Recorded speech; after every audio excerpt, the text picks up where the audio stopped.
Hello everyone and welcome back to the Great Book of Grudges. My name is Nathan, and yesterday's announcement of the next DLC to expect, Khorne, Ogres and Greenskins, kind of threw me off, but in a good way. I wasn't really expecting Khorne getting any attention anytime soon, which was really surprising. So I want to talk about what I expect for Khorne, because it's a faction which, despite the fact that I don't really like Khorne too much in terms of lore, I've actually fairly enjoyed in Total War. No magic, no range, just some high anti-magic infantry and smash the enemy lines. I mean, it's pretty simple, but it's very barbarian, isn't it? Now, there's also some very cool things missing for Khorne, so yeah, let's talk about a few things, plus a very strange idea that I might have. So we're going to talk about the elephant in the room at the very beginning of this video. Khorne, unlike the other Chaos factions, is not missing Lord and Hero choices. This is because Khorne has no access to magic, everything is melee based, so we already have the generic mortals added in, so it's kind of functionally done.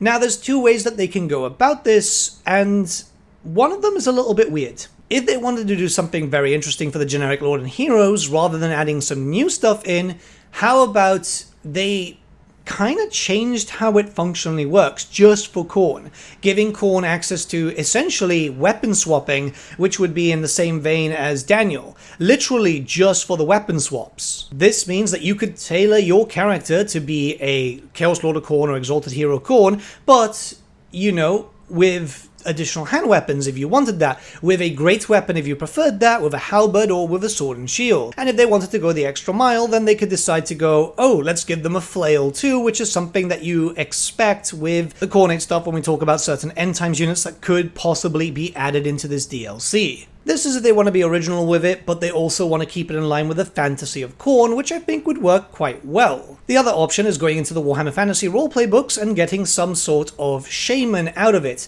So Khorne doesn't like magic, this is actually very obvious, but the human tribes do tend to still have shamans, because the shamans are the ones that commune with the god himself. They could end up adding in a buffer Lord and Hero in a very similar way to that of warrior priests. So it's not so much magic, but it's more faith. It's something that does exist in Warhammer Fantasy lore. Funny enough, Age of Sigmar has brought that back recently with the whole shamans and so on, and to be honest, it doesn't really go too far from the fantasy of Khorne. It still is something that you kind of expect to happen. I think both options are fairly decent, and one of the two is something that Creative Assembly are going to have to go for. There's really no other things. I don't really expect a Chaos Sorcerer of Khorne, because yeah, it would be super bizarre, wouldn't it? Though, mind you, there has been some lore breaking just for this game. Well, actually, it's been hitting the official Warhammer settings where even the Ordoll has access to undivided demon princes, when that shouldn't really be a thing, as Be'lakor was supposed to be the only one. But now we're going to jump into some missing units, and we're going to go for the very obvious one, Khorne Gores. So yeah, marked Gores of Khorne, which would be anti-magic, and we'll also have additional hand weapons, that'd be anti-infantry. We've already got the Pestigores, we've already got the Zangors. It kind of makes sense to just add this in, and it would be kind of cool because obviously it would help out the Beastmen once again. The Beastmen would be getting a lot of attention during the Chaos DLCs, as you can imagine, and it would just continue until we get the last one with the Slangors eventually. Please, CA, don't forget about Slaanesh, I beg of you. But yeah, Khorne Gores are something that everyone's been expecting, people are oddly hyped about it. Again, anti-infantry units, always quite good, so yeah, you know, I'm not going to knock it. At this point, I would also say, remember that Creative Assembly have stated that they do want to move the Khornators to the Beastmen also. These were added in during the release of Warhammer 40k Khorne, so yeah, I'd imagine them being pushed over to the Beastmen. It wouldn't be part of the paid stuff, it would be part of a, you know, update-free movement thing, but yeah, that would mean that you'd have quite a lot of Khorne-touched Beastmen. Next would be the Slaughterbrute. So this is technically another undivided creature, but it does fall in line with Khorne and has always been closely associated with Khorne. The Slaughterbrute is a giant hulking monstrosity which is melee focused, right? It's there to smash into the enemy lines, destroy them, and also rain terror. Now, we've already got the basis to this, considering that the Mutilef Vortex Beast was added to Tzeentch, and it is pretty much the same basic rig. Basically, what it needs is a reskin and some new animations, and it was kind of expected that we'll see this eventually, because there has been kind of hints in loading screens about the Slaughterbrute. It'd be a large single-entity monster. Anti-magic would be great too, and just basically do some damage. I could imagine this rampaging, because Khorne. Honestly, this is a creature that I'm kind of excited about because I painted up like 3 of them, and funny enough, they don't have rules for Old World. Screw me. But I'd like to see how they move because I've always been kind of curious. The thing is, when you get a miniature, you get like a dynamic pose sometimes. Well, this one wasn't actually so dynamic. I've always been kind of curious. How does it move? How does it attack? You know, what's its idle style? It would just be kind of cool to see. This next one I feel kind of fits, but also kind of doesn't. So the Chimera is something that we've been waiting for a decent amount of time. We actually know that they've started working on that because concept art does actually exist in the Warhammer 3 art book. It's a flying single entity monster, which is supposed to be kind of like the step up from the Manticore. Now, I know some people would be saying, well, it's a flying monster, why is it with Khorne? This would give them something quite fast to go do some damage with as a flying creature, to be kind of like a character sniper or another monster hunter, and I feel like it's work already done, so they could put it in there without too much extra work, if that makes sense. This would mean that you'd get another creature for the Beastmen, because, I mean, why not? And then you could give them to the Warriors of Chaos Undivided also, so you have access to a bunch of units going to different factions once again, because the more people that benefit from one DLC, the better, and obviously Chaos DLC, Monogod style DLC is the best way to go for that. Plus, let's be honest, I don't imagine a Beastmen DLC coming out. Well, I could be wrong, because I thought the greenskins were functionally done. They are missing a bunch of stuff, and we will have a video on that soon, but you know, let's be honest, I don't think any of us were expecting more greenskin content. Alright, so now we have to look towards some extra additions, and the thing is, Khorne after this is functionally done unless the Blood Beast comes in, but I don't imagine we'd get a Blood Beast if we're getting the Slaughterbrute. And really, they wouldn't be getting any special mounted units because, well, they've already got them. The Skull Crushers have been there since the launch, so we have to look towards what would be considered the aspiring champions of Khorne. These would be foot troopers, and you can already see that there is a bit of a hole there for them. And they are end times units, but I imagine that the end times thing isn't as different of an IP. Well, it's not, because first up, it was an expansion to Warhammer Fantasy, and second up, we've already got some end time stuff in game. Skull Reapers would be a perfect addition here, because Skull Reapers are, well, awesome. You can see their models, they look really, really cool. The Skull Reapers have access to additional hand weapons, they've also got great weapons, and technically one of them has a Iron Fist, which counts as a shield, so it would kind of just get everything out there. These would be anti-infantry troopers, and what they are is heavily mutated God-touched warriors. This is what people have been asking for a long time now, and I mean, they are super, super cool. They'd be very, very heavily armored, they'd be very, very destructive. Essentially, think about Chosen, just superpower the Chosen, and Chosen of Khorne are already very, very strong, especially if you use them with Valkyria, because these units would be usable by the Khorne Monogod faction and also by Valkyria and the Undivided Warriors in the Warriors of Chaos. Now, some people would be saying, well, what about this going to an End Times DLC? I don't know, man. Like, I feel like an End Times DLC is possible, but it will heavily focus among other characters, mostly focusing around characters rather than units either way. Now, I know what some people are going to be saying. Well, these units basically just are supercharged versions of the Chosen or the Chaos Warriors. What makes them different? Well, this is Khorne, my dude. They don't really have some big ulterior motives and different types of planning. It's literally just, I get big stick, I hit you with stick. So yeah, you could have 2, maybe even 3 variants here, and that's pretty much a full roster, to be honest. Like, yeah, there's Wrathmongers, and we're going to talk about them in just a second, but I feel like these guys would add into a lot of flavor. Now, if Creative Assembly want to add in everything and kind of be done with Khorne, well, yeah, the Wrathmongers. Wrathmongers are essentially flail units, which, yeah, I mean, they're super cool. Mutated, heavily mutated, because you can see they're more closer to demon than they are people, because this is the whole ascension thing, eventually becoming demonkin. Demonkin are very, very different to demon and mortal. It's that very fine line. These would be highly destructive, very good at anti-infantry. The functionality would be very similar to that of Doomseekers, but these guys would have high physical resistance and also a decent amount of armor to make them last longer. And yeah, they should just be able to be thrown into a group of enemies and melt them apart because they're just flailing around with their chain axes, essentially.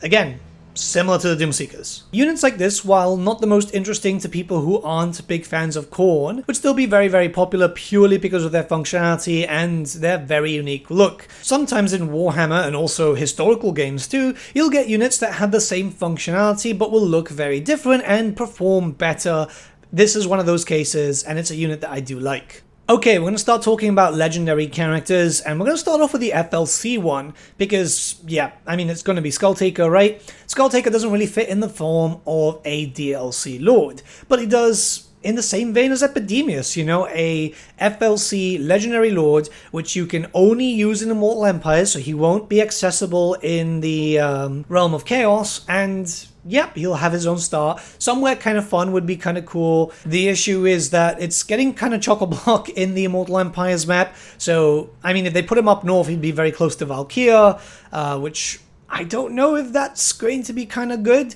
Or if they put him down south, he'd be close to Skarbrand, but Skarbrand's very firmly in the middle, so maybe in the Southern Chaos Wastes fighting against Kairos. Mechanically, I mean, he would be very much the same as Epidemius. I would say maybe give him a teleport mechanic very similar to that of Oxyotl, so he can fight down characters and have like a unique mission system. This is him claiming the skulls of the best fighters in the world type of situation, but it has to be less forced than the Oxyotl thing, so you can kind of just expand as normal and build up an empire. This is how I kind of see the character going. I mean, he's a melee fighter, there's nothing too much to talk about in terms of that. He's supposed to be an expert duelist, he's going to be a character killer, that's for sure. The main thing that Creative Assembly need to realize, which I think they have, is that they don't need to break the wheel with new characters. Sometimes adding in a small addition to mechanics is the best way to go, because Epidemius is incredibly fun despite being a little bit basic. More characters like Epidemius would be great for the game. Nobody needs 50 million new mechanics, just keep it on the theme of the faction and there you go. Alright, legendary hero, there's only one choice. That is Sylar Anfingrim.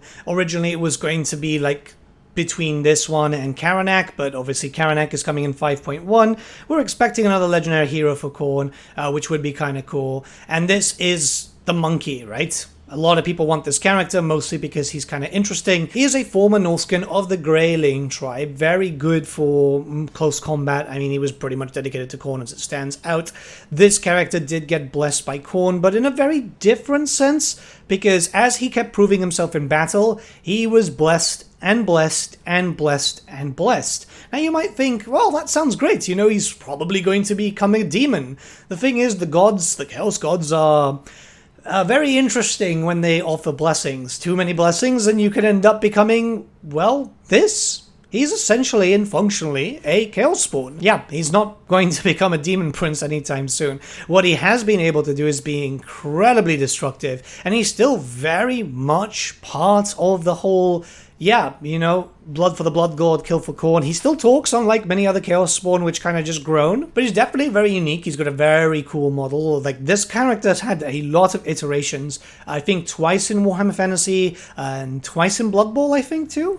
Again, basic melee character, anti-magic, but this guy is a damage dealer, right? He'll be there. He should also have some anti-large stuff, I'm imagining, just to be able to hit as much as possible. Like, he's a character you set and forget. Interestingly enough, he should also be some sort of a buffer. I know that sounds weird from a Chaos Spawn, but many Chaos Warriors, many tribes do see him as a sort of living god. So it would be cool to have some sort of buffer hero for mortal units, because I don't imagine that Karanak will be buffing up any units barring just Fleshhounds. And that could incentivize you to bring in some more mortals, because, yeah, I imagine we're going to have a mortal lord for the legendary paid lord, and it would work in a similar sense to how Kha'Zix works for Nurgle, where he buffs up a lot of cavalry. Well, this would be for just foot troops of Khorne. More themed heroes is perfect. The more themed legendary heroes that we get, the better it works out for loads of factions, to be honest. Now, for the paid lord, there's two possible options, but I'm leaning towards one. So, what if we ended up getting Arbaal the Undefeated? This is a character that is very well known in the history of Warhammer Fantasy Battle. He rides upon a Fleshhound himself, which could synergize very well with the free legendary hero that we're going to be getting in patch 5.1 with Karanak. And, I mean, you know, he's a mortal champion. The idea is we just had a mortal themed character for Nurgle. It'd be great if we had a mortal themed character for Khorne also, and, well, for all the monogods given time. Now, what's really interesting here is we know that this character in the end times, which, by the way, a lot of characters that get added in, as you might have noticed, have been added into the end time start position. He's actually found an Ind attacking Ind, and we do know that a map expansion is going to happen in 6.0, so it could be that they might just open open up Ind a little bit, put in there for the eventuality of the Monkey King, because, yeah, we're all expecting the Monkey King at one point.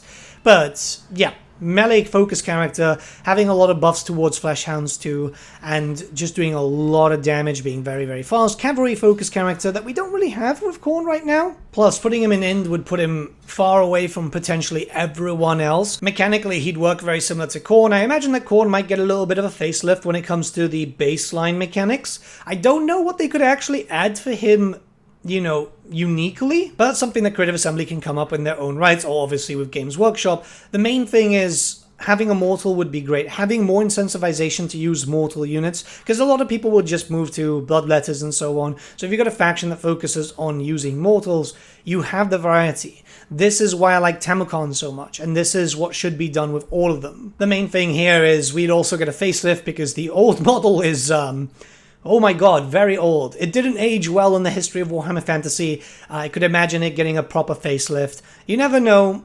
It would be kind of cool. We've had a lot of characters kind of get updated over the time, Azazel being one of them. So I would love to see this brought up to a modern standard, and I think that Creative Assembly's art team is very good for that type of stuff. The one thing that we do know about his special items is obviously he's got the Hand of Khorne, which also has a collar, which is very, very powerful, makes him extremely magical resistant. He's also considered the Destroyer of Khorne, which is a blessing, which essentially just gives him perfect vigor, makes him just really destructive on the battlefield, and then obviously a little bit of chaos armor. Again, might not sound too unique, but this was a character that was introduced in, good god, 5th edition. Oh, I feel old. And let's be honest, this character has been mentioned in a lot, and I mean a lot of different loading screens, not since just Warhammer 3, but also Warhammer 1 also. So it's an eventuality that we'll see this character. Now, there is another character, Scar Bloodwrath, which I know a lot of people would be saying, well, if we're going to get Wrathmongers and Skull Reapers, Scar kind of fits, and you might hear a little bit of construction, which is a bit annoying, but yeah. I don't think that this character would be added in just yet. I think that if the hypothetical End Times DLC does happen, then we'll get him, because we'll get a bunch of characters just to finish off the series. Plus, if we're going to get anything missing for the Chaos factions, it'll likely go with the Putrid Blight Kings and all the stuff there. So primarily focusing around Nurgle, but then characters for everyone else to go just like here, go full ham. He's a cool character though, don't get me wrong. Skarblood Wrath is essentially the Morgur, the Shadowgave of the Khornate faction, as he basically just does not die. It would be kind of cool to see him get killed on the battlefield and then revived on the battlefield too. But I really don't think that this guy's coming in just yet. I could be proven wrong and they could just go full End Times because they're justifying it with the fact of, yeah, End Times units coming in. But I don't know. Arbaal the Undefeated feels to me like a massive better option here. The reason why I say this is because the nostalgia play comes into effect, where a nostalgic character comes in and a lot of people get stupid hyped for. This is the same thing that happened with Harry the Hammer, well, pretty much Tamukon also, Malachi McCason, who hasn't really been that relevant in Warhammer Fantasy lore since pretty much 6th edition. You play on the nostalgia and that means more sales. It's very, very obvious. But yeah, could be proven wrong. We'll be happy to be proven wrong. Honestly, I just want I want Khorne to get done so we can turn our attentions to Slaanesh. Creative Assembly, please, if you're listening, Slaanesh DLC when? Hell, for all we know, Creative Assembly could just do something totally left field and go, yeah, you know, we're going to do an End Times character, Kabanda. Yeah, I'm memeing. But, you know, stranger things have happened, and we do have a Bloodthirster character, but that one can't fly. Kabanda would be something different. I would like to see Kabanda later down the line, much later down the line. Hopefully with a map expansion, and that means that we could actually get a little bit more coming in. Maybe flesh out the Chaos Waste in the north, because that map area can actually be expanded upon. But the most important thing is we now have news, and it's been a long time coming. I'm kind of excited about this. I like Khorne. I've actually played a silly amount of Khorne when it comes to Warhammer 3. It's a comfort faction where I just want to sit down and kill shit, so clearly having more Khorne factions would be great. Because I've played a lot of Scarbrand. It would be nice if we had some quality of life changes just to kind of fix up Scarbrand and, well, the Khorne faction mechanics in general, where they're not necessarily bad, but a few tweaks here and there would make them much better, but time will tell. They don't need a full rework, that's for sure. I'm kind of excited about this. More so excited about the potential for greenskin content, which we'll talk about very, very soon. But yeah, let me know what you guys think about this. There's probably some additions that you guys would prefer in the comments below. Let's have a little bit of a discussion. I'm not streaming today as there's construction going around and it's really, really annoying. Plus, I'm going to go out tonight because it's Friday night and I want to go out with some friends. So have a good day, guys, and I'll see you all again very, very soon.